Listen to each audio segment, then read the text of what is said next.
कि 24 तारीख को GSM फॉइल्स करके कंपनी है, डायमंड इंडस्ट्रियल इस्टेट, इस एरिया में एक कंपनी है। उस कंपनी में मोहन सिंह परमार और सागर भानुशाली ये दो पार्टनर्स है, और भी कोई पार्टनर्स है, लेकिन ये मेन पार्टनर्स तो कंपनी चला रहे थे। तो इस कंपनी का कारोबार भी अच्छी तरीके से चल रहा था। और सागर भानुशाली जो है, ये पेशे से CA उन्होंने किया है, चार्टर्ड अकाउंटेंट है।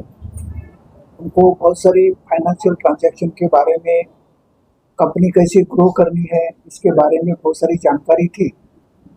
और पहले वो कंपनी के लिए काम करते थे, और जैसे जैसे उन्होंने कंपनी के ग्रो होने में, कंपनी का जो आर्थिक स्तर है बढ़ाने में, जो उनका जो नॉलेज उन्होंने इस्तेमाल किया, उसकी वजह से कंपनी की ग्रोथ बहुत सारी अच्छी तरीके से चल रही थी।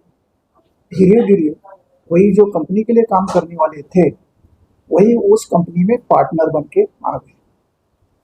तो ये जो भानुशाली है, सागर भानुशाली, ये इंडिपेंडेंटली वो इन्वेस्टमेंट भी करते थे, बहुत सारे शेयर मार्केट्स में वो इन्वेस्टमेंट करते थे।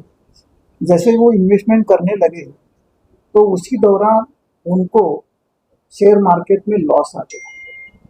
शेयर मार्केट में लॉस आ गया, ऐसे उनका वर्जन है, और वो लॉस आ गया तकरीबन 55 करोड़ का लॉस आ गया, 55 करोड़ से। तो उन्होंने ये सोचा, और बहुत सारे लोगों से पैसा लेके उन्होंने शेयर मार्केट में पैसा डाला था। तो जैसे जैसे शेयर मार्केट में उनका 55 करोड़ का लॉस हो गया, तो उनके बहुत सारे लोगों से इन्वेस्टमेंट करने के लिए जितना पैसा लिया था, वो लोग उनके पीछे पड़े और उनसे पैसा मांगना शुरू कर दिया। तो उन्होंने, इनके जो पार्टनर है मोहन सिंह परमार, इनके सामने एक प्रस्ताव रखा। ये प्रस्ताव में ऐसा उन्होंने रखा कि अभी तो मैं नया पार्टनर हूँ, अभी 6 महीने के बाद ही मैं कंपनी का शेयर्स मेरा जो है बेच सकता हूँ। तो तब तक आप ये आपका कंपनी का शेयर्स बेचे, और जो पैसा आएगा उससे मैं जितने भी लोगों का मैं कर्जदार हूँ, उन सब का मैं पैसा दूंगा। ऐसा उन्होंने उनको कन्विंस किया, बहुत सारी मीटिंग की। बाद में परमार ने उनको कन्विंस होने के बाद उनके हिस्से के शेयर्स बेच दिए, और 32 करोड़ का पैसा जो लिक्विड मनी उनके पास आया था, थोड़ा बहुत पैसा इनके अकाउंट में डाला, और बहुत सारे कर्जदार जो भानुशाली था, इसके अकाउंट में उन्होंने कैश या पैसे से, लिक्विड पैसे से उनको कर्जा चुकाया। जैसे जैसे वो काम शुरू हो गया, लेकिन इनका ये था कि इनका 55 करोड़ का लॉस हो गया, और भी लोगों के पैसे देने थे। तो इस चक्कर में इस भानुशाली 2-3 महीने से उनके चक्कर में ऐसा आ रहा था, मन में ऐसा आ रहा था कि यदि मैं इसको ही खत्म करूं, परमार को, जिसने उसको कंपनी में एंट्री दिया था, जिस कंपनी के लिए वो पहले काम करता था, उसको खत्म करूं, तो जो 32 करोड़ है तो ये देने का कोई सवाल ही नहीं आता है, और धीरे धीरे कंपनी का जो मालिक है ये खुद बन जाए। तो ऐसा उनके मन में आया, और उसने एक प्लानिंग करना शुरू कर दिया। तो उसका एक फ्रेंड है, उसका फ्रेंड को उसने ये सुझाव दिया, और उस फ्रेंड ने वो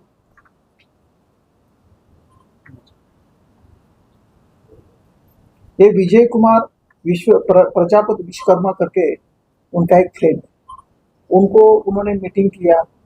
फिर उनका भी ये पैसा देने वाला था, वो भी बोला कि ठीक है, हम इसको ख़त्म करेंगे तो मालिक बन जाएगा, तो मेरा भी पैसा मिल जाएगा। ऐसा करके, और उन्होंने पिस्टल कहाँ से लाना, शूटर्स कहाँ से लाना, इसका प्लानिंग की। ये प्लानिंग करने के बाद पिस्टल लाने के लिए वो यूपी चले गए। तो ये जिसको पहले भेजा था वो वापस नहीं आया, फिर ये खुद चले गए पिस्टल लाने के लिए। तो पिस्टल उनको मिल गया।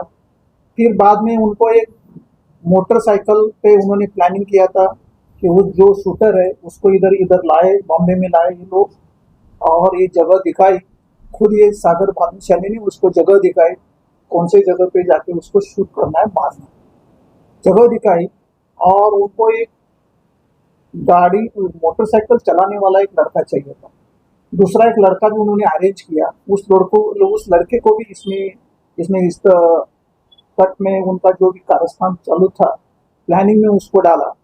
और वो 24 तारीख को ये लोग उस कंपनी के बाहर गए और उन्होंने थोड़ा आधा घंटा उधर रुकने के बाद जैसे ही ये मोहन सिंह अपनी कंपनी का कामकाज निपटने के बाद वो अपनी कार की तरफ आ रहा था, उसी दौरान ये जो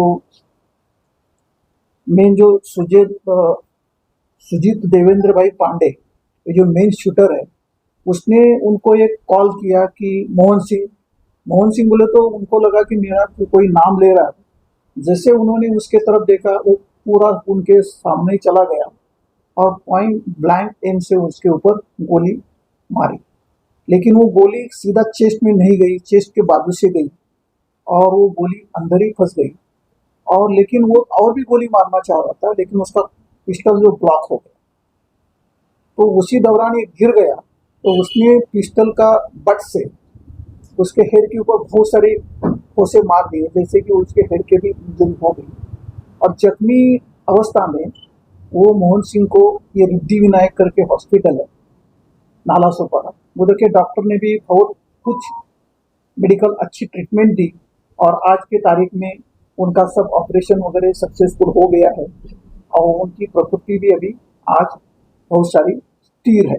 ये जो जिन्होंने फायरिंग की वो कौन से गैंग कंप्लीट ये जो सुजीत गैंग वगैरह अभी तक हम इसके बारे में हम पता कर रहे हैं, लेकिन ये जो शूटर है जिसने गोली दागी थी उसको हमने अरेस्ट किया। अभी ये जो लोग हैं ये यहाँ से जैसे शूटिंग करने के बाद जो मोटरसाइकिल से यहाँ से मोटरसाइकिल यहाँ वहाँ छोड़ दिया और वहाँ से वो भाग निकले अपने अपनी जगह। अभी इन्होंने ये प्रिकॉशन लिया था, जो मेन शूटर है सुजीत पांडे, उसने अपना मोबाइल यूपी में रखा, ये बलिया का रहने वाला है। और जो दूसरा है जो गाड़ी चला रहा था अनूप, उसने भी अपना मोबाइल उसके साथ में नहीं रखा। दोनों ने भी ये कोशिश किया था कि कोई भी पुलिस इन्वेस्टिगेशन होने के बाद हम फोन से किसी से बात नहीं करेंगे। फोन ऐसे जगह पे रखे थे कि जैसे कि पुलिस इन्वेस्टिगेशन के बाद पता हो, किसी को भी भनक न लगे, पुलिस हमारे तक न पहुंचे और हमको अरेस्ट न हो जाए। तो ये पूरा प्लानिंग करके वो अपने अपने एरिया में भाग निकले।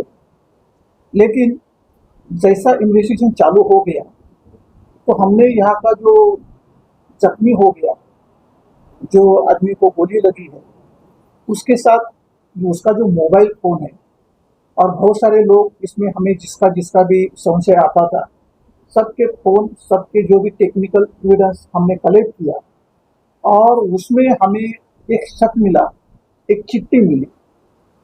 जो जख्मी है उसके फोन से इसका टेक्निकल, जो महाराष्ट्र साइबर करके हमारा साइबर डिपार्टमेंट है, वहाँ पूरा टेक्निकल एनालिसिस करने के बाद कोई चिट्ठियाँ उसमें मिली फोन से और वहाँ से हमारा टारगेट फिक्स हो गया। उसी दौरान हमने सीसीटीवी जितने भी थे सबका डाटा निकाला था, वहाँ से भी हमने कोशिश किया। फिर जो मोबाइल फोन का जो मेटा डेटा है वहाँ से भी हमने कोशिश किया है। और तीसरी महत्वपूर्ण बात यह है कि हमने यहाँ वहाँ के जितने भी इंटेलिजेंस इनपुट्स आते हैं उसके ऊपर भी ध्यान दिया था। लेकिन ये सब वर्कआउट होने के बाद जैसे ये विक्टिम को भी अभी आज तक उसको कॉन्फिडेंस है कि वो सागर भानुशाली उसके ऊपर कभी भी हमला नहीं कर सकता। इतना ये उसके फेवर में था, ये मिलजुल के काम कर रहे थे। लेकिन ये कर्जबाजारी होने की वजह से उसने सब प्लानिंग किया है कंपनी का मालिक बनने के लिए। और इसमें जो लोग यूपी से फायरिंग करने के लिए आए थे, एक लड़का गुजरात से आया था जो गाड़ी चला रहा था, जो लोग यहाँ बॉम्बे में रह के प्लानिंग कर रहे थे, ऐसे कुल मिला के 6 लोगों को हमने आज अरेस्ट किया है। पूरा टेक्निकल एविडेंस हमारे पास है और ये एविडेंस का प्रूफ होने के बाद ही हमने वो सब लोगों को अरेस्ट किया। वैसे सर वो पिस्टल जो थी वो कहाँ से ली थी, किसके नाम पे थी, क्या है उसका? अभी उसका इन्वेस्टिगेशन जरूरी है। अभी अभी कल ही उसको पकड़ा है, कल ही यूपी से उसको पकड़ा है। क्या पिस्टल की रिकवरी हो गई? पिस्टल अभी तक मिला नहीं है, उसका भी इन्वेस्टिगेशन चालू है। और जो भी टेक्निकल एविडेंस जहाँ तक हमें उसको पहुंचना था, जो पुलिस का जो कौशल्य रहता है, उस कौशल्य का इस्तेमाल करके हमने अरेस्ट किया। आरोपी को कहाँ से पकड़ा है? एक जो शूटर है उसको यूपी का बलिया से उसके घर से पकड़ा और दूसरा एक आरोपी था जो पिस्टल लाने के लिए गया था, उसको आजमगढ़ से पकड़ा। सर इस मामले में यूपी एसटीएफ ने भी एक प्रेस नोट जारी किया है कि आरोपी वहां पकड़े गए। बराबर है।